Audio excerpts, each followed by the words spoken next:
깊이 있는 시선으로 오늘을 바라보는 뉴스 퍼레이드 문을 열겠습니다. 오늘의 주요 뉴스 보시겠습니다. 서울 택시 기본요금이 오늘부터 1,000원 인상됩니다. 기본요금 외에 시간요금과 거리요금도 모두 올라서 시민들 가게에 부담이 될 것으로 보입니다. 이른바 창원 간첩단 사건의 연루자 4명이 국가보안법 위반 혐의로 구속됐습니다. 이들은 동남아에서 북한 인사들과 접촉해 지령을 받고 국내에서 반정부 활동을 한 혐의를 받고 있습니다. 민주당 이재명 대표의 방북 추진을 위해 300만 달러를 북한에 보냈다는 쌍방울 그룹 김성태 전 회장의 진술이 전국을 강타하고 있습니다. 이 대표는 검찰이 소설을 쓰고 있다고 반박했습니다. 에메랄드색을 띠는 녹색 혜성이 마지막 빙하기 이후 처음으로 지구에 근접했습니다. 태양계의 외곽을 향하고 있는 녹색 혜성은 수백만 년 뒤 다시 돌아올 것으로 보입니다. 저희는 잠시 뒤 돌아오겠습니다. 최근 고금리와 고물가로 소비 심리가 위축되고 있죠. 오늘부터 서울 택시 요금도 오른다고 합니다.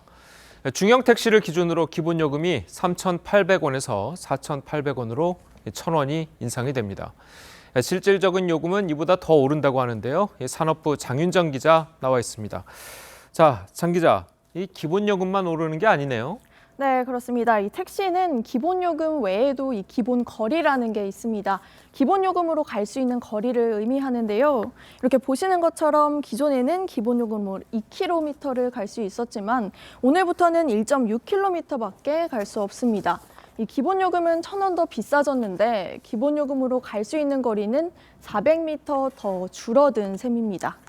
자, 그렇다면 이 기본 거리를 벗어나게 되면 이 요금이 더 올라가는 겁니까? 어떻게 되는 겁니까? 네, 맞습니다. 이 통상 택시 요금에는 기본 요금에 거리 요금과 시간 요금이 함께 부과됩니다.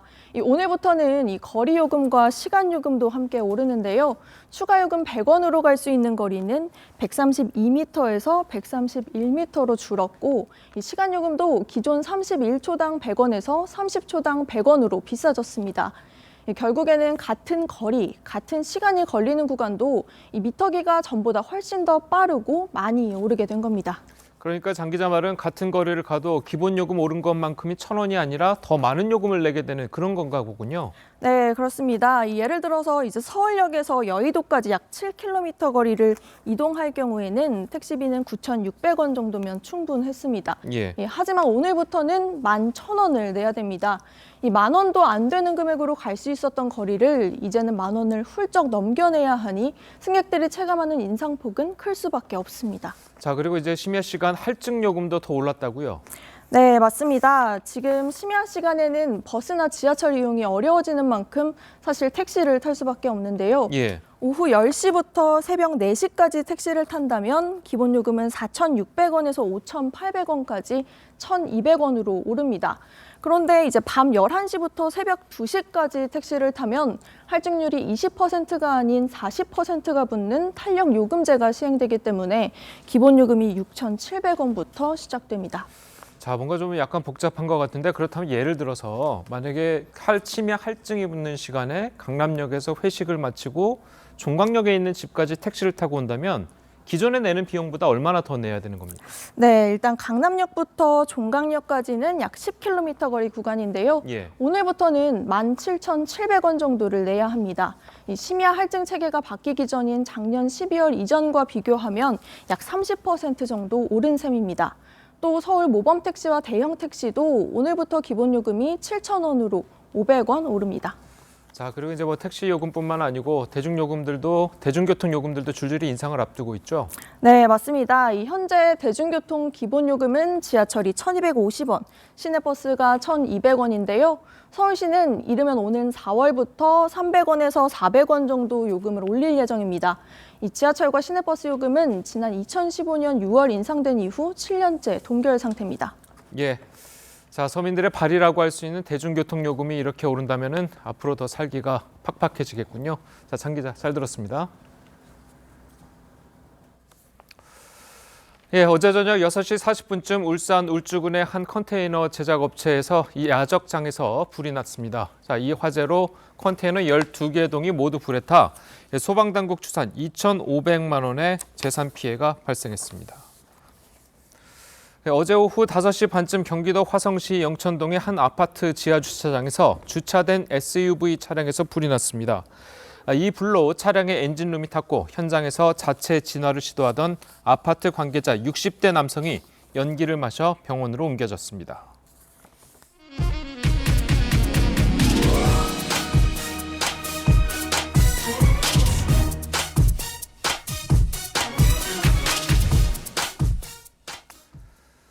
북한 공작원을 접촉해서 공작금을 받은 혐의를 받고 있는 창원 간첩단 사건 연루자 4명에 대한 구속영장이 오늘 새벽 발부됐습니다. 동시다발적으로 진행되고 있는 방첩당국의 간첩단 수사가 더욱 탄력을 받을 것으로 보입니다. 김태훈 기자입니다. 짙은색 점퍼를 입은 남성들이 법원에서 연이어 나옵니다. 동남아에서 북측 인사 만났다는 건 인정하십니까? 2016년 무렵부터 창원을 중심으로 활동한 반정부 단체 자주통일민중전위 관계자 4명으로 오늘 새벽 전격 구속됐습니다. 이들은 2016년부터 3년 동안 캄보디아 등지에서 북한 대남공작기구인 문화교류국 소속 공작원을 수차례 접촉하고 공작금을 받은 혐의를 받고 있습니다. 4명 중 3명은 경남 지역 진보 시민단체에서 간부를 맡았는데 북한으로부터 민노총 산하인 전국 플랜트 건설 노조위원장을 접촉하라는 지령문도 받은 것으로 전해졌습니다.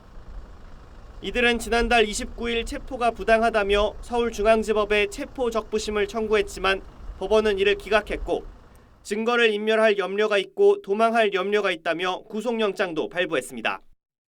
방첩당국은 이 밖에도 북한이 민노총 제주본부 조직을 통해 2017년 8월부터 지난해 11월까지 국내 정치 개입을 시도했던 이른바 제주 간첩단 사건과 민노총 고위 간부의 반국가 활동 혐의도 수사하고 있습니다.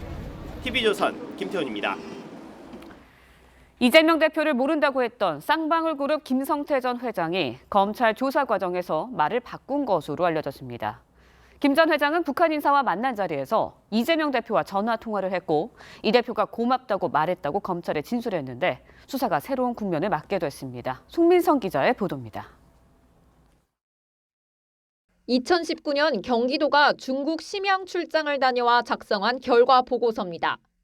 이화영 경기도 평화부지사와 안부수 아태협 회장이 북한의 송명철 조선 아태평화위 부실장을 만나 저녁 식사를 하는 사진이 첨부돼 있고 모자이크로 가려진 김성태 전 쌍방울그룹 회장의 모습도 보입니다. 사진이 찍힌 시점은 2019년 1월 17일. 검찰은 이날 경기도와 북한이 공동 추진하던 스마트팜 사업이 거론됐고 김 전 회장이 경기도를 대신해 북한에 500만 달러를 주기로 약속한 것으로 파악했습니다. 김 전 회장은 이날 이 전 부지사의 휴대전화를 통해 이재명 당시 경기도지사와 통화를 했고 해당 통화에서 이 지사가 고맙다고 말했다고 최근 검찰에 진술한 것으로 알려졌습니다. 당시 경기도지사였던 이재명 더불어민주당 대표와 만난 적도 통화한 적도 없다던 기존 입장을 뒤집은 겁니다. 이재명 대표는 전혀 모르십니까? 연락한 적도 없고요. 측근들도요? 전혀 모릅니다. 지금 전혀 모른다고 말씀하신 건가요? 검찰은 김 전 회장이 이 대표와의 관계를 진술한 만큼 이 대표가 대북 송금을 얼마나 알았는지 등을 집중 조사할 전망입니다. TV조선 송미선입니다. 네, 쌍방울그룹 김 전 회장은 또 이재명 경기지사의 방북 추진 대가로 300만 달러를 북한으로 보냈다고 검찰에 진술한 것으로 알려졌습니다. 이 대표는 즉각 검찰이 새로운 소설을 쓰고 있다며 반박했습니다. 권형석 기자의 보도입니다. 2018년 10월 경기도는 당시 이화영 평화부지사 방북 이후 이재명 지사의 방북을 추진했습니다. 이재명 지사의 방북 일정 등도 함께 상의하기로 했습니다. 이듬해 5월에는 북한의 김영철 조선아태위 위원장에게 이 지사를 포함한 경제고찰단 방북을 요청해달라는 공문을 보냈습니다. 김성태 전 쌍방울 회장이 북한에 300만 달러를 보낸 것은 이로부터 6개월 뒤인 2019년 11월. 김 전 회장은 북한이 방북 비용을 요구했고 이 대표 방북 명목으로 300만 달러를 전달했다고 검찰에 진술한 것으로 전해졌습니다. 검찰은 김 전 회장이 2019년 초에도 500만 달러를 송금한 사실을 확인했습니다. 김 전 회장은 경기도가 북한과 추진하다 차질을 빚고 있었던 스마트팜 사업 지원 차원에서 돈을 보냈다고 말한 것으로 확인됐습니다. 이 대표 측은 의혹을 부인했습니다. 아마 검찰에 이제 신작 소설이 나온 것 같은데 종전의 창작 실력으로 봐서 잘 안 팔릴 겁니다. 검찰은 김 전 회장이 경기도와 함께 대북 사업을 추진하면서 수익을 챙기려고 대북 송금 등에 적극 개입한 것으로 보고 이 대표 측과의 관계를 집중 추궁하고 있습니다. TV조선 권영석입니다. 전해드린 대로 김성태 전 회장이 대북 송금 의혹에 입을 열기 시작하면서 이재명 대표와 북한 사이에 어떤 일이 벌어졌었는지 관심이 집중되고 있습니다. 네, 관련 내용 최진영 변호사, 조대진 변호사와 함께 자세히 짚어보도록 하겠습니다. 안녕하세요. 네, 안녕하십니까? 자, 김성태 전 회장이 이제 북한에 보낸 300만 달러가 이재명 당시 경기도지사죠. 경기도지사의 방북 대가다. 자, 이런 내용인데, 자, 어떤 겁니까? 그 정확하게? 그렇습니다. 실질적으로 2018년부터 19년 전으로 경기지사 당시에 예. 북한과 어떤 그 교류 협력을 위한 절차를 진행하고 있었던 것 같습니다. 예.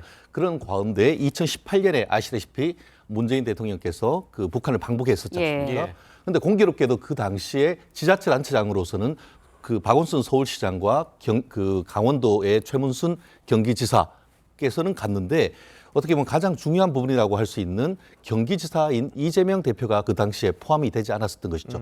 그렇게 하면서 경기도가 자체적으로 이제 북한과의 어떤 그 스마트팜, 쉽게 말하면 현대식 농장 개량 사업 이런 것들을 추진했었던 것 같습니다. 예. 그와 관련해 가지고 2019년 예. 1월 정도에 지금 그 쌍방울 김성태 회장이 북한에 가서 중국에 가서 북한과의 어떤 인사를 만나면서 네. 거기에서 500만 달러를 지원하기로 얘기를 네. 했었고 실질적으로 2019년 1월 달과 4월 달에 합계 500만 달러를 지원했는데 이번 그 언론 보도를 보면은 그 500만 달러를 지급한 전후인 2019년 5월경에 이재명 그 경기지사가 북한에 초대를 해달라라고 하는 그런 친서를 실질적으로 지금 보냈다는 것이죠. 예. 그러고 난 다음에 이제 2019년 9월 같은 경우, 11월 같은 경우에는 추가적으로 쌍방울 김성태 회장이 북한에 300만 달러를 보냈다라고 네. 해서 합계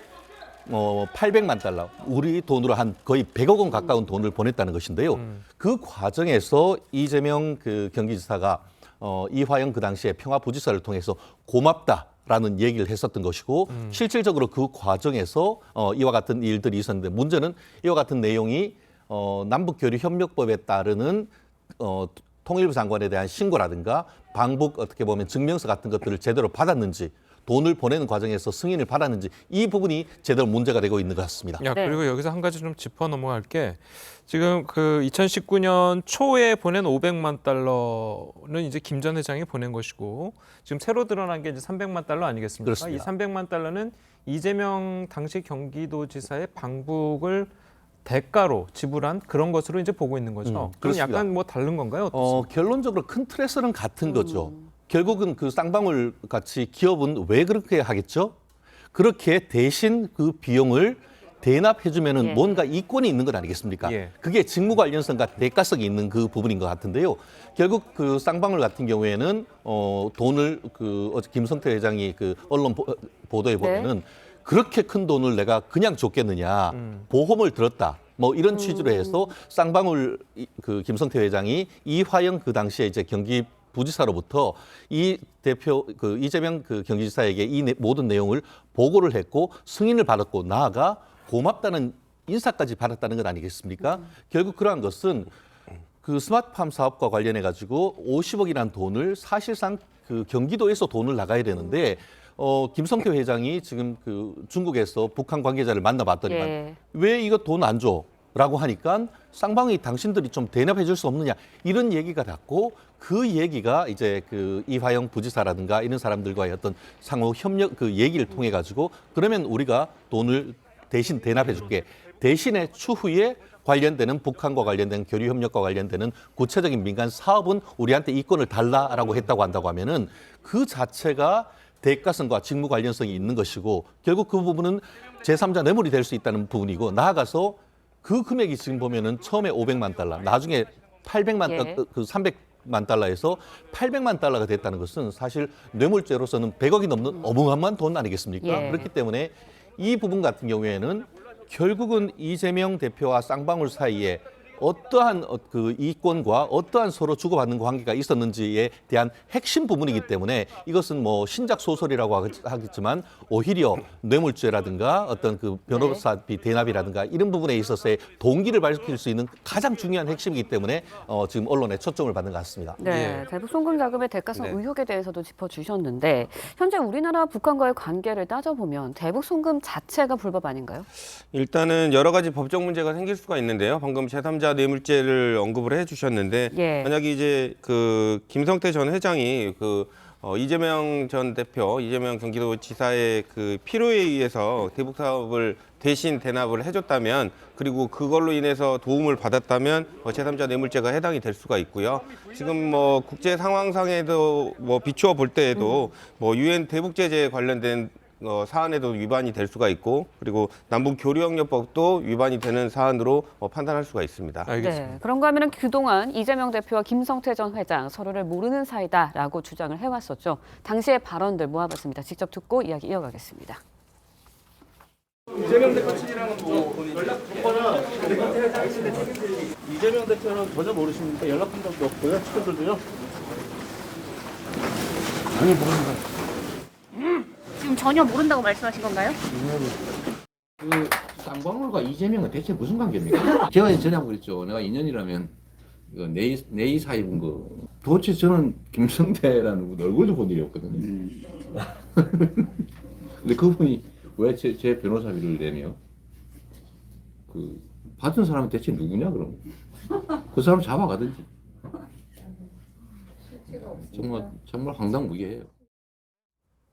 자, 영상에서는 이제 서로를 모른다고 했지만 이재명 대표는 그 이후에 뭐 이야기하는 과정에서 전화 통화는 뭐 했을 수도 있다라고 이제 이야기를 했어요. 자, 그 내용이 김성태 전 회장이 이제 다시 얘기를 했는데 북한 인사를 만난 자리에서 이재명 당시 도지사와 이재명 도지사와 이제 전화를 했고 고맙다는 얘기를 들었다라고 했습니다. 자, 이렇다면 김성태 전 회장이 이재명 대표를 전혀 모른다고 했던 거는 사실이 아닌 건데 말을 바꾸는 거죠, 지금. 그렇습니다. 증거 앞에 장사 없다. 실질적으로 그 검찰에 출두할 때까지만 해도 한국에서 그 들어올 때까지만 해도 전화한 적도 없고 만난 적도 없다라고 딱 잡아댔었었는데 결국 수사를 하는 과정에서 구체적 물증을 들이대니까 그때부터는 자백을 하지 않을 수밖에 없는데요.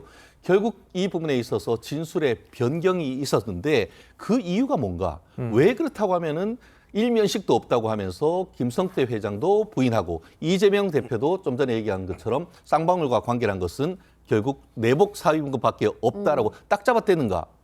결국 이와 같은 이에 배경이 있으니까 이 부분이 들어나갈까 봐 두려웠던 것이 아닌가 하는 그런 내용이 될 수밖에 없는 것 같은데요. 예. 말씀하신 것처럼 그 쌍방울 지금 김성태 회장 같은 경우에는 본인으로서는 사실 뇌물죄에 있어서 준 사람보다는 받은 공무원의 처벌이 훨씬 높습니다.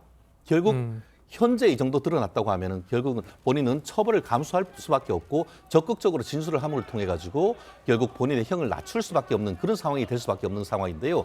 결국 그렇다는 점에서는 현재로서는 김성태 회장은 마치 유동규 본부장처럼 자신의 어떤 그 죄를 그대로 다해서 최대한 그 자백을 받고 선처를 바라려고 하는 그런 전략일 수밖에 없는 그런 상황이다 보니까 지금으로서는 이재명 대표의 또 앞으로 계속 이런 식으로 전혀 그 어떤 그 일면식도 없다고 얘기할 것인지 결국 그 부분과 관련해 가지고 내부적으로 어떤 얘기를 들었는지 KBS에 출연해서는 뭐라고 했습니까? 전에는 일면식도 없다는 사람이 술 먹다가 누군가 전화를 해가지고 통화를 한 적이 있다라는 취지로 살짝 말을 바꾸면서도 그것은 정치인들한테 흔한 일이기 때문에 그거 기억 못한다 이렇게 하는 것이죠. 없었다라고 했다가 있었지만 기억 못한다 이런 식으로 얘기를 하는데 결국 다음번에 지금 그 2차 그 중앙지검에 출두를 해서 이 부분에 대해서 어떤 식으로 말을 바꿀지에 대해서는 좀 지켜봐야 될 것 같습니다. 네, 증거 앞에서는 장사 없다라고 해주셨는데 만약 김성태 전 회장의 진술이 사실이라면 이재명 대표에게 추가 혐의가 더해질 수도 있는 건가요? 이거 뭐 사실이라면이 이제 가정이라는 부분이 붙는데요. 사실이라면 아까 앞에서 말씀드렸다시피 뭐 제3자 뇌물죄 가능성이라든지 또 관련법 위반에 또 문제점이 생길 수는 있는데요. 이제 더 그것보다 더 문제점이 생기는 이유는 지금 이제껏 이재명 대표 같은 경우에는 쌍방울과의 관련성을 모두 부인을 하고 있었거든요. 그런데도 불구하고 이제 관련된 진술이 바뀌어서 쌍방울과의 이제 관련성이 생긴다면 이제까지 진술을 했던 뭐 다른 검찰에서의 진술에 대한 신빙성들도 이제 문제가 될 수가 있기 때문에 그런 부분들에 따라서 이제 그 이재명 대표의 예. 이재명 대표의 방어 방법이 좀 변경되어야 될 것 같다는 생각은 듭니다. 예. 자, 그러면은 이재명 대표의 해당 의혹 강하게 부인하고 있는데요. 네. 목소리를 한번 직접 들어보도록 하겠습니다. 대북 송금 300만 달러 이런 나왔는데 그래요. 아마 검찰에 이제 신작 소설이 나온 것 같은데 종전의 창작 실력으로 봐서 잘 안 팔릴 겁니다. 검찰 출석일 때도 뭐 좋은 게 있을까요? 자, 검찰의 신작 소설이다. 뭐 이렇게 얘기를 했습니다. 자, 그런데 좀 이제 짚어볼 만한 것이 아까 이제 우리가 이제 계속 얘기했던 것처럼 김성태 전 회장이 북한으로 보낸 게 이제 두 차례인데 첫 번째는 스마트폰 관련해서 500만 달러고 두 번째 300만 달러는 이재명 당시 경기도지사의 방북 대가잖아요. 근데 만약에 두 가지가 다 북한과에 잘 되지 않았다면 이거는 어떻게 되는 겁니까? 이게 죄가 성립이 되는 겁니까? 이재명 지사나 아니면 경기도 측에? 결국 그 어떤 사업이 최종적으로 어떤 것을 통해서 그것을 이익을까지 봤다고 하면은 네. 결국 그 죄의 어떤 그 죄책이 더 무거워지는 것일 뿐인 것이지 범죄 자체는 이미 돈을 승인을 받지 않고 북한 사람을 맞고 북한에 돈을 보내면은 그 자체로서 남북교류협력법에 위반이 되고 나아가서 말씀하신 것처럼 이제 설령 어떤 그 사업을 해서 돈을 줬지만 뒷돈을 줬지만 그로 따른 이익을 받지 못했다 하더라도 그 자체로서 이미 형법상 내지는 특정범죄 가중처벌법상의 뇌물죄, 증례죄가 성립되면은 아무런 차이가 없는 것이죠. 결국 부정처사 후 수뢰가 되건 아니면 수뢰 후 부정처사가 되건 범죄 성립 자체에 대해서는 전혀 문제가 없다라고 볼 수밖에 없는데요. 그러니까 이재명 당시 도지사나 아니면 경기도에 그 일을 했던 사람들도 이 죄가 성립이 되는 겁니까? 이미 성립이 다 되는 것이죠. 왜냐하면은 말씀드린 것처럼 그 당시에 이제 문재인 대통령이 그 북한과의 그 교류 만나고 이런 부분들이 많이 한 상태에서 어떻게 보면 접경 지역이 가장 넓다고 할 수 있는 경기도지사 왜 나를 뺐지? 그럼 결국 그 본인으로서는 이 부분을 그 북한과의 어떤 치적까지 있다고 하면은 차기 대권에 상당히 어떤 유리한 고지에 점할 수 있는 그렇다 보니까 이화영 평화부지사를 통해서 굉장히 적극적으로 이 사업을 했던 것으로 보입니다. 하지만 최종적으로 결국 이후에 이 사업이 제대로 되지 않았다 하더라도 결국은 서로 협약을 통해 가지고 그 맺고 있던 그 스마트팜 사업 한마디로 그 농장 현대화 사업에 실제로 경기도에서 500만 달러가 지원이 돼야 되는데 그 부분을 지금 쌍방울이 이미 지원했던 것 아니겠습니까? 최종적으로 그 사업이 성공했는지 여부는 알 수는 없습니다만 실질적으로 위법한 경로를 통해서 돈이 나갔고 그리고 그것이 경기도라는 정부가 아닌 지방 정부가 아닌 제3자인 사기업이 돈을 댔고 나아가서 방북 자금까지 냈다고 하면은 그것은 상당히 불법적이고 전혀 어떻게 보면 현재 있는 남북교류협력법에 따른 절차라고 보기는 어려운 것이죠. 그렇기 때문에 그 사업의 성공과 실패하는 변론으로 절차를 따르지 않았다고 한다고 하면은 그 자체가 마치 예전에 그 이명박 전 대통령에 대한 미국의 소송에서 삼성이 비용을 대납했던 그것이 제3자 뇌물죄가 성립됐던 것과 마찬가지가 되는 것이죠. 네, 범죄는 성립이 된다고 하셨는데 현재까지는 사실 진술만이 존재하는 상황이거든요. 정답진 상황이니까 혐의를 입증하려면 확실한 물증이 필요할 것 같습니다. 어떻게 보세요? 지금 진술도 어느 정도 구체적인 진술을 했는지 확인할 수가 없거든요. 그래서 구체적인 진술이 얼마만큼 현실적이고 뭐 타당한지에 관련된 부분도 문제가 될 것 같고요. 그리고 이제 실제로 접촉했고 이재명 대표가 승인을 했다라는 그런 구체적인 문건이라든지 이런 부분들이 물증으로 조금 이제 보완이 되어야 될 것 같고요. 만약에 안 된다면 김성태 그 회장과 이재명 대표와의 뭐 대질 신문이라든지 이런 것들도 시도를 해서 증언 간에 서로 이제 불일치되는 부분이라든지 뭐 서로 신빙성을 탄핵할 수 있는 부분들에 대한 보완 수사나 조사들이 필요할 걸로 보입니다. 예, 지금 뭐 사실 나오고 있는 게 이제 언론에 이제 나오고 네. 있는 게 이제 진술 부분이니까 이 검찰이 어떤 증거를 갖고 있는 건 아무도 모르지 않겠습니까? 네. 자, 그런 상황에서 아까 이제 대질 신문 얘기를 해주셨는데 대질 신문 가능성은 얼마나 되는 겁니까? 대질 신문은 뭐 수사하는 과정에서 필요하다면 얼마든지 이루어질 수 있는데요. 또 한쪽이 거부를 하면 또 진행을 할 수가 없는 게 예. 사실입니다. 그런가요? 네, 지금 현재 상황에서 볼 때 이재명 대표가 그 대질 신문에 응할 가능성은 좀 많이 낮다고 보여지고요. 예.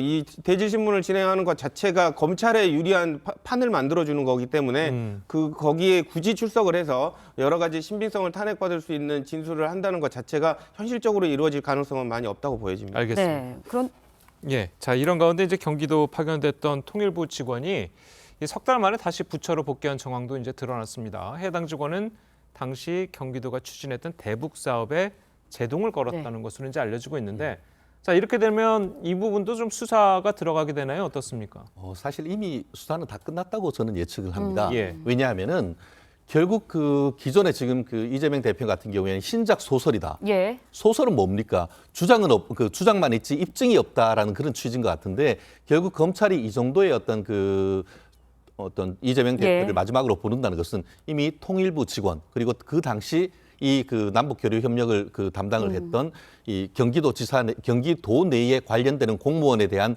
진술 그리고 압수수색을 통한 관련되는 그 증거를 모두 이미 확보했다라고 보는 것이 합당할 것 같은데요. 말씀하신 것처럼 남북교류협력법에 의해서 필요할 경우에 중앙부처와 지방정부는 서로 인적 교류도 협력을 할 수가 있습니다. 그런데 그 절차 또한 결국 남북 간의 어떤 그 사실상 그 분단이 됐고 나아가서 지금 지난번에 이른바 하노이 노딜 이후에는 네. 유엔 자체에서 북한을 상당히 제재를 하고 있기 때문에 국제법도 준수를 해야 되고 국내에 있는 그 남북교류협력법도 준수를 해야 되는데 통일부에서 나온 사람이 봤더니만 아이고 이렇게 했다가는 이게 남북교류협력법 위반 내지는 국가보안법 위반 이런 부분들이 문제가 될 수 있기 때문에 내부적인 어떤 그 실무적인 그 정부의 의견을 제시를 했었는데 그게 무슨 말이냐라고 하면서 그냥 그 당신은 필요 없어 이런 식으로 해서 실제로 파견된 이후에 3개월 만에 다시 그 통일부로 복귀했다는 거지 않습니까? 그렇기 때문에 그렇다고 하면은 왜 복귀를 했는가? 이 부분에 대해서는 담당 공무원과 인사발령권자에 대한 진술은 벌써 이미 다 돼 있다고 봅니다. 그것을 검증하기 위해서 지금 그 이 대표를 부르는 것인데 그것은 소설과는 다른 것이죠. 결국 어제 한동훈 장관도 뭐라고 했습니까? 이 부분은 형사적인 책임이기 때문에 그것은 증거를 통해서 입증의 문제일 뿐이지 그 이상도 그 이하도 아니다라고 하는 것처럼 단순히 이것이 그 신작 소설, 신춘문예에 당선됐는지 모르겠습니다만 그것이 아니고 이건 형사 사건이기 때문에 형사 사건으로서의 사건의 실체적 진실을 밝히는데 협력해야 할 의무가 이재명 대표에게 있다고 봅니다. 네, 김성태 전 회장 이재명 대표에 대해서 모른다고 했다가 검찰 진술에서는 통한 적이 있다고 말을 바꿨거든요. 그렇다면 변호사비 대납 의혹에 대해서도 절대 대납한 적 없다고 이야기를 했지만 이 진술도 번복될 가능성이 있다고 보십니까? 일단은 지금 얼마나 검찰이 구체적인 증거를 가지고 있느냐에 따라서 좀 달라질 것 같습니다. 실제로 지금 진술이 번복된 부분에 있어서는 이재명 그 대표에게는 되게 불리한 상황인데요. 지금 변호사비 대납에 관련돼서도 검찰이 지금까지는 숨기고 있고 언론에는 안 밝히고 있었던 증거를 조사하는 과정에서 또 꺼낼 수도 있거든요. 그랬을 때 이제 피의자가 당황하게 되면 이제 해당 사실들을 진실도 말하는 경우들이 있는데 이제 얼마만큼 이런 증거들이 피의자를 압박할 수 있는지 거기에 따라서 이제 관련된 증거들에 관련해서 입장이 바뀔 수가 있기 때문에 키는 검찰이 가지고 있고 실제로 검찰이 어떤 증거를 가지고 조사를 할 것인지 이 부분을 좀 초점을 가지고 살펴봐야 될 것 같습니다. 예. 그런데 이제 이재명 대표 입장에서 보자면 이재명 대표 입장에서는 일단 이미 이전에 이제 언론 인터뷰에서 전화 통화 술 먹다가 전화 통화한 것은 있는 것 같다라고 일단 이야기를 이미 했었고 그리고 그 이후에 그 김성태 전 회장 이야기도 전화 통화를 했다는 거지 뭐 만났다거나 아니면 구체적으로 어떤 관계가 있다거나 이런 내용이 아직 언론에 나온 건 아니지 않습니까? 자 그렇다면 이 대표가 지금까지는 거짓말을 한 게 아니다. 또 이렇게 이야기도 할 수 있는데 어떻습니까? 그 부분은? 뭐 실제로 지금 말씀해 주신 거를 보면은 지금 이재명 대표가 거짓말한 건 없습니다. 예. 왜냐하면 그 진술이 뭐 맞났다라는 네. 그 물증이 나온 것이 아니기 때문에. 근데 이제 문제는 그거를 이 사안에 관련돼서 이재명 대표가 실질적으로 인식할 수 있었던 여러 가지 증거들이 나오느냐가 되게 문제가 될 수가 있거든요. 예. 그리고 그 증거들에 관련돼서 그 김성태 회장이 이를 뒷받침할 수 있는 구체적인 진술이 나오고 거기에 대해서 또다시 이재명 대표가 어떤 해명을 하는 거에 관련돼서 네. 이 부분을 살펴봐야 될 것 같고요. 그 부분에 관련돼서 연관된 사실들이 얼마만큼 신빙성이 있는지를 검찰도 그리고 언론도 관심에서 지켜볼 것 같습니다. 예, 네. 알겠습니다. 자, 오늘 두 분 변호사님 말씀은 여기까지 듣겠습니다. 잘 들었습니다. 고맙습니다. 민주당 내의 비이재명계 의원 21명이 민주당의 길이라는 모임을 출범시켰습니다. 이 대표는 이 자리에 참석해 다양한 의견을 듣겠다며 축사를 했습니다. 이광희 기자의 보도입니다. 야당 의원들이 국회의원 회관 회의실에 들어서며 친명계와 비명계의 갈등을 암시하는 농담을 던집니다. 비명 모임이라고 맨날 그냥 손각도에 빨리 와. 내가 안 지켰어요? 민주당 내 비명계를 중심으로 구성된 반성과 혁신 토론회를 확대 개편한 민주당의 길 첫 토론회에 현역 의원 21명이 참석했습니다. 주최한 의원들은 순수 모임이라며 정치적 해석을 경계했고 정치 결사체라든가 이런 모임은 아니고요. 총선에 승리할 것인가라고 하는 것을 좀 고민해보자. 이 대표도 축사까지 하며 다양한 의견을 듣겠다고 했습니다. 당이라고 하는 게 무리라는 뜻인 것처럼 다양한 의견 또 다양성이라고 하는 게 본질이라고 생각됩니다. 하지만 일부 의원이 이재명 지키기에 문제를 제기하면서 분위기가 냉랭해지기도 했습니다. 과거에 지금과 같은 상황이라면 굉장히 당이 혼란 속에 있었는데 참 이게 다 좋은 건지 나쁜 건지 잘 모르겠습니다. 친명계 좌장격인 정성호 의원은 경계심을 드러내기도 했습니다. 민주당의 길이 도대체 구체적으로 무엇을 어떻게 하겠다는 건지 전 잘 모르겠습니다. 총선이 다가올수록 이 대표의 사법 리스크를 둘러싼 양측의 대립은 더 뚜렷한 전선을 형성할 걸로 보입니다. TV조선 이광입니다. 국민의힘 전당대회에 유승민 전 의원도 출마를 포기하면서 이제 김기현, 안철수 두 의원의 2파전 양상으로 굳어지는 모양새입니다. 두 후보의 신경전도 치열한데요. 안철수 의원은 빚 변제 논란이 불거졌고 김기현 의원은 SNS에 올린 사진 때문에 구설에 올랐습니다. 황병준 기자입니다. 지난해 대선 승리 직후 합당 선언을 하면서 국민의힘은 국민의당 부채를 갚아주기로 했습니다. 공동성 정부의 초석을 놓는 탄생을 위해 다음과 같이 합당 합의를 선언한다. 2020년 총선을 앞두고 안 의원이 국민의당에 빌려준 돈 8억 1,700만 원이 핵심이었는데 이준석 지도부는 합당 이전 부채까지 갚아줄 이유가 없다며 거부했지만 정진석 비대위는 지연 이자까지 8억 2천여만 원을 안 의원에게 갚아줬습니다. 하지만 한 달 뒤 안 의원은 합당 전 이자 2,554만 원까지 변제해달라는 공문을 보냈습니다.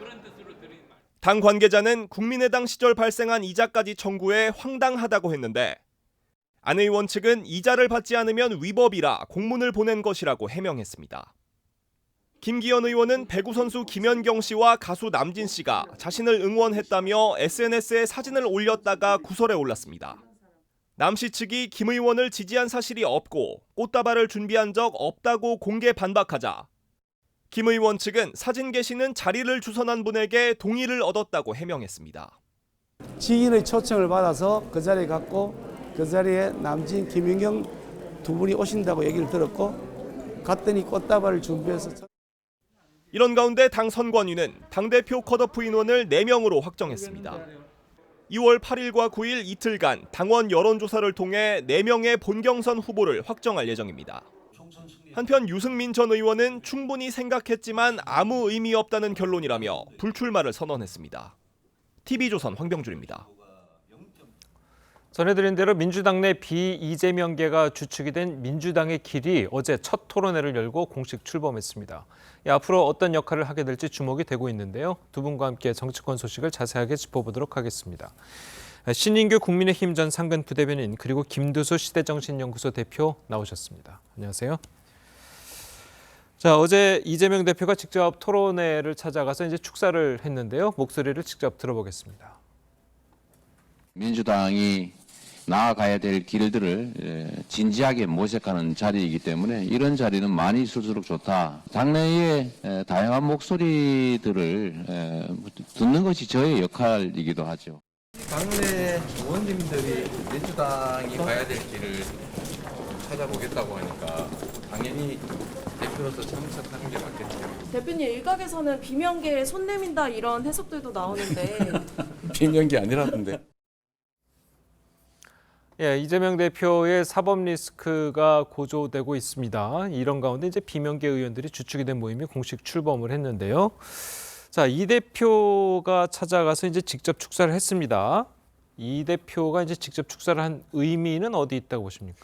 당 대표로서 당연히 이런 비주류 모임이 설사 비주류 모임일지라도 이렇게 축사하는 건 보기 좋은 모습이고요. 지금 국민의힘 김기현 그 당권 도전자가 말하는 연포탕처럼 연대 포용 탕평이라고 하는 것은 당 대표가 가져야 할 기본 자세인 것 같습니다. 그리고 여기에 이제 민주당의 길이라고 하는 분들도 마찬가지로 한 글자만 다르다.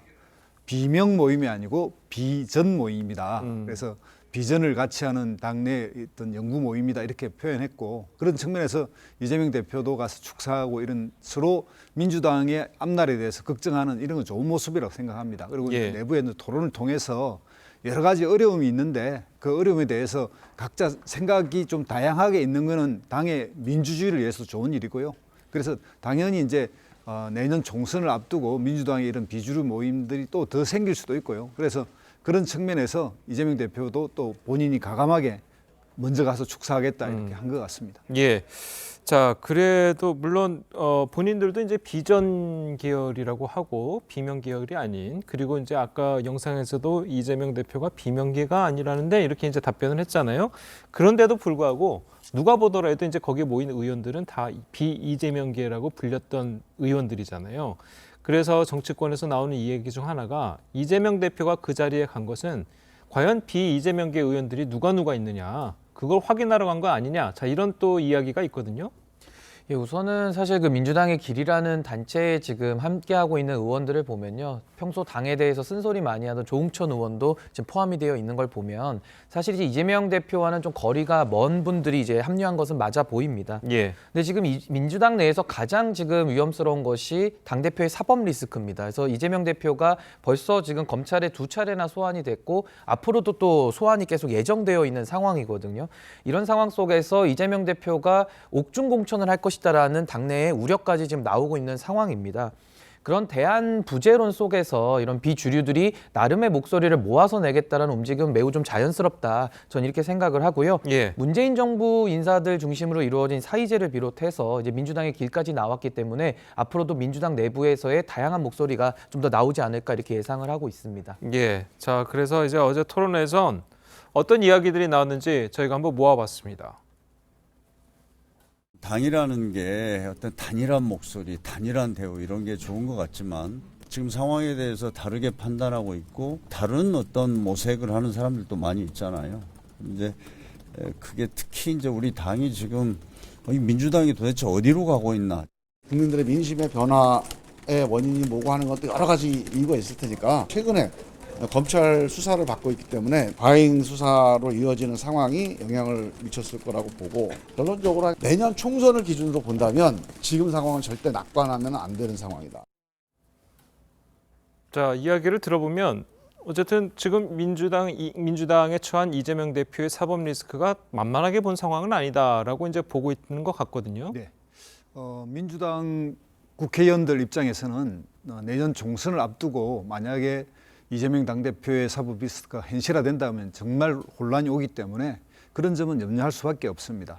그런데 이제 민주당을 구성하고 있는 다양한 지지 세력이나 이런 입장에서 보면 현재는 당대표가 탄압을 받고 있다 이렇게 인식하고 있기 때문에 당이 단일 대우를 유지해야 된다 이런 생각을 많이 하고 있죠. 예. 그러니까 어떻게 보면 윤석열 대통령 그리고 대통령실이 주도하고 있는 협치를 거부하고 검찰을 동원한 검치가 중심이 되고 이 상황에서 어쨌든 야당은 또 선명하게 맞서야 하기 때문에 원내에서 충분히 싸울 수 있으면 싸워야 되겠지만 원내로서는 부족하기 때문에 다시 이제 원외로 나가서 이런 장애 집회를 할 수밖에 없다. 그래서 병행할 수밖에 없다. 이렇게 생각이 그런 생각이 이제 지금 이제 다수가 형성된 것 같고요.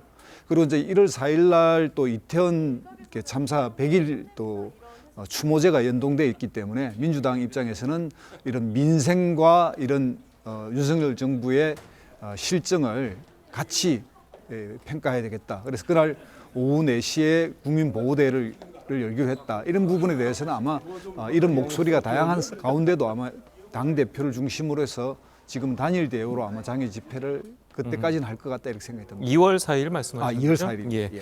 자, 어쨌든 2월 4일에는 이제 장애 집회가 예정돼 있습니다. 그래서 민주당이 어쨌든 장외로 나가서 투쟁을 하는 것을 두고 국민의힘이라든지 여러 곳에서 비판의 목소리가 나오고 있는 것도 사실이거든요.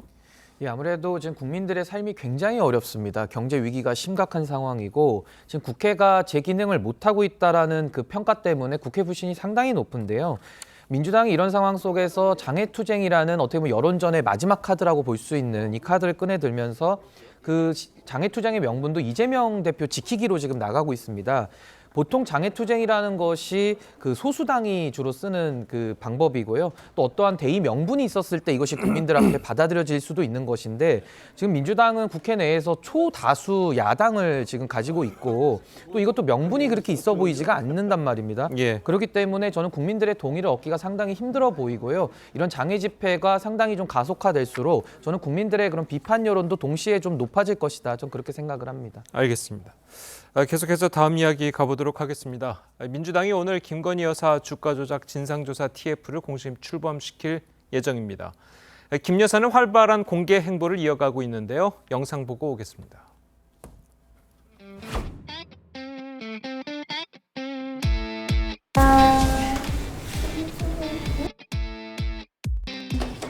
고생했어요, 진짜. 엄마 그래, 사랑하겠습니다. 하나, 둘.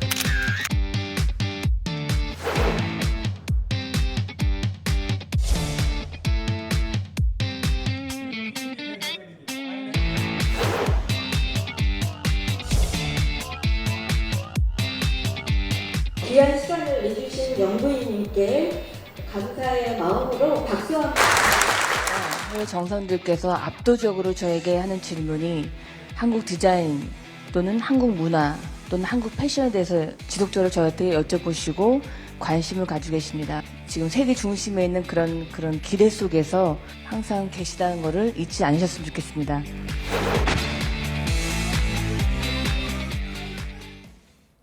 예, 민주당은 오늘 오후에 TF 공개 회의를 열고 김건희 특검 추진에 시동을 걸 전망인데요. 자, 국민의힘에서는 이재명 대표 수사에 대한 맞불 작전 아니냐, 자 이런 이야기를 하고 있어요. 일단 뭐 실제 맞불 성격도 있는 건 사실입니다. 예. 그러나 이게 이제 대통령 선거 때부터 등장했고 그동안 정권이 출범한 지 8개월이 지났는데도 그 상태에서도 지금 한동훈 법무부 장관은 조만간 곧 마무리될 거다 했는데 그게 이제 8개월이 흘러왔거든요. 그리고 민주당은 또 지난 9월 달에 이미 특검 법안은 제출돼 있는 상태인데요.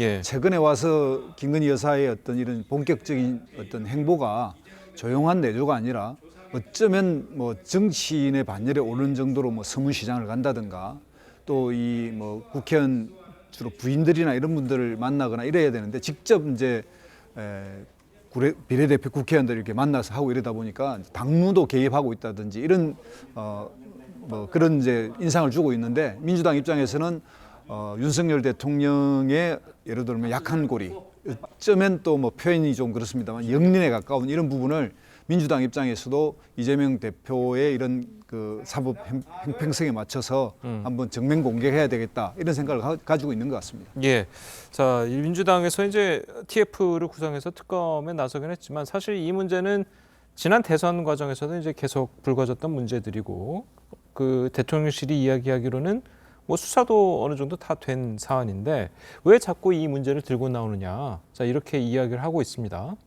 예, 아무래도 대선 과정에서 윤석열 대통령과 또 이재명 대표가 상당히 세게 그 격돌을 했었습니다. 예. 당시에도 지금 김건희 여사 관련된 이런 그 주가 조작 논란들이 많이 좀 나왔었는데요. 지금 이제 대통령에 대해서는 우리 헌법상에 불소추 특권이 있습니다. 그래서 대통령에 대해서는 더 이상 사법적으로 공격을 할 수가 없기 때문에 지금 맞불 작전의 일환으로 이재명 대표 대 김건희 여사의 그런 사법 리스크에 대한 대결 구도를 지금 민주당은 추진을 하고 있는 것 같고요. 아무래도 최근에 도이치모터스 주가 조작 사건 관련해서 관련자들이 구속이 되기도 하고 또 그분들 가운데서도 법정 증언들이 또 새로운 것들이 지금 나온 걸로 보여집니다. 그렇기 때문에 국민들의 의혹이 깨끗하게 씻어졌다고 볼 수는 없거든요. 게다가 이재명 대표에 대한 야당 당대표에 대한 수사를 하다 보니까 자꾸 야당에서는 수사의 형평성을 맞춰라라고 또 공정성을 자꾸 담보하고 그걸 요구하고 있습니다. 그렇기 때문에 저는 이 부분에 대해서는 민주당이 이제 오늘 뭐 TF를 출범시킨다고 하는데요. 아마 김건희 여사에 대한 이런 그 조작 의혹에 대해서 아무래도 특검까지 좀 요구하는 쪽으로 가지 않겠나 전 그렇게 좀 예상을 해보고 있습니다. 예, 알겠습니다. 자, 저희는 다음으로 국민의힘 전당대회 소식도 짚어보도록 하겠습니다. 이 전대 출마를 고심해오던 유승민 전 의원이 충분히 생각했지만 아무 의미가 없다는 결론이다. 자, 이러면서 결국 불출마를 선언했습니다. 자, 이 의미가 없다. 과연 이게 어떤 의미인가요? 예, 어제 유승민 전 의원이 이제 당대표 불출마 선언을 하면서 이제 의미가 없다는 말씀을 하셨는데 저는 사실 지금 유승민 의원이 민심 1위로 계속 나오고 있었던 건 사실이고요. 뭐 지금 최근에는 이제 조사가 많이 보도는 안 됐습니다만은 아무래도 당내에서 유승민 의원의 그런 당대표에 대한 좀 불안감 이런 것들 때문에 이제 룰 변경을 했습니다. 그렇기 때문에 유승민 전 의원은 이 룰 변경에 대해서 본인의 불출마로서 항의하는 이제 그런 의미를 좀 담았다라고 볼 수 있고요. 예. 또 하나는 현실적으로 당내에서 굉장히 한쪽으로 쏠림 현상이 강해지고 있거든요. 그런 상황 속에서 본인의 이런 선거 캠프를 꾸리거나 또 현실적으로 선거를 진행해 나가기가 매우 또 힘들겠다라는 그런 판단도 좀 있었을 것 같습니다. 예. 그리고 마지막으로는 유승민 전 의원 개인적으로도 대선을 뛰었고 지선에서도 경기도지사 경선을 했지 않습니까? 그러다 보니까 누적된 여러 가지 그 개인적인 힘든 부분들도 이번 불출마에 좀 영향을 미치지 않았나 그렇게 생각을 하고 있습니다. 예, 알겠습니다. 자, 어쨌든 이제는 김기현, 안철수 두 의원의 이제 양강 구도로 접어지는 이제 구성인데요. 자, 어제 발표된 여론조사 결과를 하나 보겠습니다. 국민의힘 지지층을 대상으로 한 김기현, 안철수 의원 중에 가장 대상으로 한 이 가상 양자 대결에서 김기현 의원이 안철수 의원, 안철수 의원이 김기현 의원 이렇게 비교를 했거든요. 자, 이 결과가 김기현 안 의원이 60.5%로 김 의원을 앞선 결과가 나왔습니다. 자, 이 부분은 어떻게 해석을 해야 될까요? 상당히 외상을 못했던 상당히 비슷하게 나올 거라고 봤는데요. 예를 들면 뭐 친윤, 반윤 또는 비윤 이렇게 구도를 잡아도 50대 50이라고 봤는데 의외의 결과입니다. 이거는 두 가지로 해석할 수 있는데 첫째는 대통령실이 과도하게 당무를 개입해서 당정 분리를 통한 대통령은 좀 더 이 정치를 협치 쪽으로 국민 통합 쪽으로 가져가고 당은 당이 자율성을 가져야 하는데 이 부분에 너무 과도하게 이제 개입했다는 이런 인상을 줬고요. 예. 두 번째로는 뭔가 이렇게 민심이나 국민의힘의 확장성을 가져올 수 있는 사람들, 그러니까 1위를 달렸던 유승민 후보라든지 또 유승민 후보가 또 좀 소극화되니까 나경원이 또 1위를 달리는 이런 1위 후보가 끊임없이 탈락해가는 과정 이런 예. 것들을 보면서 여기에 대해서 좀 반발 심리가 있다고 봅니다. 물론 이거는 국민의힘 당원의 여론조사가 아니라 국민의힘을 지지하는 사람들의 여론조사니까 현실적인 투표에서는 어떻게 반영될지 모르겠습니다만은 그렇죠. 그런 측면에서 60% 가까이 나온다는 것은 상당히 의외고 뭐 최근에 그 비윤 후보 이런 것들을 탈락시키기 위해서 룰도 바꾸고 결선 제도를 도입했다지만 오히려 이것이 뭐 드시됐다고 그래야 되나요? 이런 이제 결과가 나오니까 국민들도 이렇게 흥미진진하게 바라볼 것 같습니다. 예, 말씀하신 것처럼 이번 여론조사가 이 당원 대상이 아니고 이제 지지층 대상이긴 하니까 이제 나중에 투표 결과는 어떻게 나올지는 이 여론 결과가 그대로 반영되는 건 아니겠지만 어쨌든 두 후보는 이제 신경을 쓸 수밖에 없을 것 같고요. 자, 그리고 두 후보가 최근 들어서 이제 구설에 약간 오르고 있잖아요. 안철수 후보는 빚변제 의혹, 그리고 김기현 의원은 SNS 사진 한 장 때문에 이제 구설에 오르고 있는데, 자, 이 사태는 이 상황은 어떻게 좀 봐야 될까요?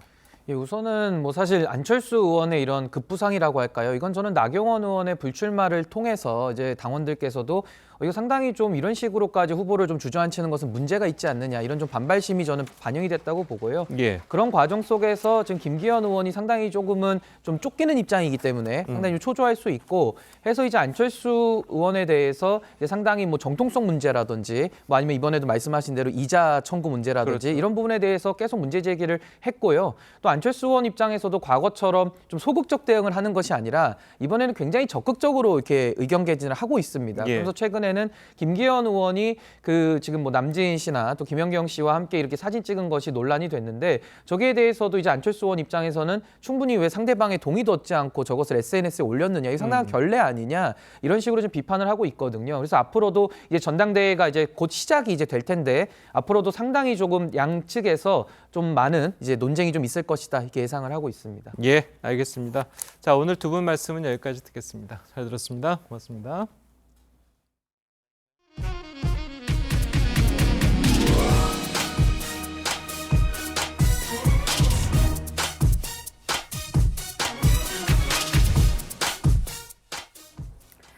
에메랄드색 빛을 발하는 녹색 혜성이 빙하기 이후 처음으로 지구 가까이 다가와 지나갈 것으로 보입니다.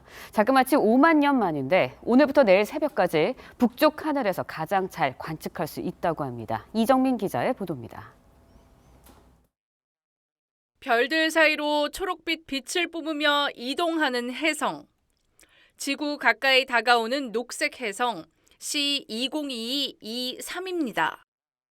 5만 년 전인 마지막 빙하기 이후 처음으로 지구에 가장 근접하는데 이번 주 4,250만 킬로미터 거리에서 지구를 지날 예정입니다.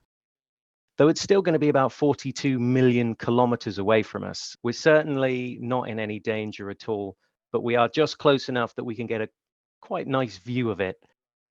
주로 암석과 얼음, 먼지로 이루어진 녹색 혜성은 태양에 가까워질수록 에메랄드빛 꼬리가 길어지는데 지난해 3월 미국 샌디에고 팔로마 천문대에 의해 발견됐습니다. 충주 고구려 천문과학관은 오늘부터 내일 새벽까지 한국 시간으론 2일 새벽 2시 56분에 지구를 가장 가깝게 통과한다고 밝혔습니다. The comet will appear as a very faint fuzzy pat and brighten up where we could see it toward the north, passing fairly near the North Pole, and then move around, diving quickly toward the southern hemisphere. 혜성은 이제 태양계를 완전히 벗어나거나 수백만 년 후 다시 돌아올 것으로 보입니다. TV조선 이정민입니다. 네, 실내 마스크 착용 의무화가 해제되면서 마스크 제조업체들이 비상에 걸렸습니다. 매출이 10분의 1로 줄었고 재고는 산더미처럼 쌓여 폐업을 고민하는 업체가 적지 않습니다. 전정원 기자의 보도입니다.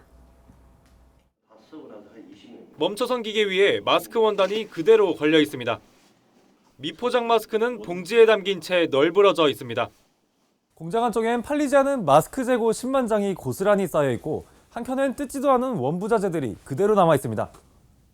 결정 나온다 그래서 마스크 주문량이 확 떨어졌죠. 코로나 창궐 초기 100여 곳이던 국내 마스크 생산 업체는 정부가 허가 절차를 간소화하면서 1,500여 곳으로 10배 이상 증가했습니다. 이후 공급 과잉에 마스크 착용까지 해제돼 업계엔 비상이 걸렸습니다. 뭐 10분의 1이라고 얘기하면 되겠죠. 한 달에 2천만 원 이상씩 돈이 나가고 있는 상황. 노는 설비가 늘고 남는 기계는 내놔도 팔리지 않습니다. 그거 사는 사람이 없어요, 요새. 그게 이제 산다 그래도 마스크 기계용으로 쓰는 게 아니고 분해해서 뭐 부품을 뭐 쓴다던가 이런. 상당수 업체는 폐업까지 생각합니다.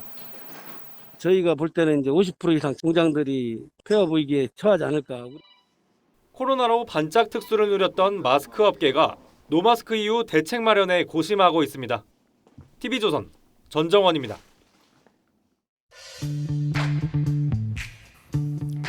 렌즈에 담긴 그 순간 그 의미를 짚어보는 시간이죠. 사진 기자가 선택한 아침의 한 장입니다. 오늘은 조선일보 사진부 오종찬 기자와 함께합니다. 안녕하세요. 네, 오늘 아침에 볼 사진 어떤 건가요? 어제 북한이 공개한 장면인데요. 하얗게 눈이 쌓인 백두산 천지의 모습입니다. 백두산의 풍경은 언제 봐도 참 아름다운데요. 어제 북한의 영문 주간지 평양타임스가 흰 눈이 쌓인 백두산을 공개했습니다. 그들의 시선으로 본 백두산의 모습들 함께 보시죠. 푸른 천지가 한눈에 들어오는 백두산의 설경을 하늘에서 내려다본 모습입니다. 북한이 공개한 영상 자막에는 백두산이 북한의 정신을 상징한다는 내용의 문구가 등장합니다. 백두산에서 태양이 떠오르는 장면을 여러 각도에서 찍은 모습도 담겨 있었고요. 일부 봉우리만 남긴 채 온통 안개에 뒤덮인 장면도 있었습니다. 설경을 배경으로 백두산 천지의 맑은 물결이 파도처럼 부서지는 장면도 눈길을 끌었습니다. 네, 그동안 접했던 백두산의 풍경과는 또 다른 모습인데요. 북한이 이 시기에 백두산의 모습을 공개한 이유는 뭔가요?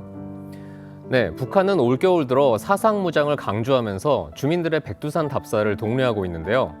어제 공개된 영상에서는 인공기를 든 백두산 답사 행렬도 등장했습니다. 2월 16일 백두산에서 태어났다는 김정일의 생일을 앞두고 백두혈통의 의미를 다시 부각하려는 것으로 보입니다. 이번에 공개된 백두산의 모습이 대부분 새하얀 눈으로 뒤덮여 있다거나 떠오르는 태양을 부각시킨 것도 의도된 것으로 해석됩니다. 네, 곳곳에 등장하는 자막을 보니 북한이 백두산을 어떻게 대하고 있는지 짐작이 갑니다. 지금까지 아침의 한장이었습니다. 네, 2월의 첫 출근길 안전운전 하셔야겠습니다. 수도권과 충남, 호남, 서해안을 중심으로 안개가 짙게 끼어 있고요. 그 밖에 내륙 곳곳으로도 시야가 답답한 상황입니다. 여기에 안개가 얼어붙으면서 도로에 살얼음이 낀 곳이 많으니까요. 안전사고에 각별히 주의하시기 바랍니다. 오늘은 먼지도 주의하셔야겠는데요. 곳곳으로 초미세먼지 농도 나쁨 수준 보이겠습니다. 호흡기 건강 잘 챙기시기 바랍니다. 또 동해안을 따라서는 건조특보가 여전히 남아 있습니다. 바람까지 강하게 부는 만큼 화재 예방에 유의하셔야겠습니다. 오늘 아침까지 큰 추위는 없겠습니다. 서울 영하 0.4도로 출발을 하고 있고요. 낮 기온은 어제보다 조금 낮아지면서 서울 4도, 광주 9도, 부산은 13도 보이겠습니다. 밤부터는 찬바람이 강해지겠고 기온이 떨어지면서 내일과 모레는 예년 이맘때 겨울 추위가 예상됩니다. 날씨였습니다. 수요일 아침 뉴스 퍼레이드는 여기서 마치겠습니다. 네, 저희는 내일 아침 7시 30분에 다시 찾아뵙겠습니다. 시청해주신 여러분 고맙습니다.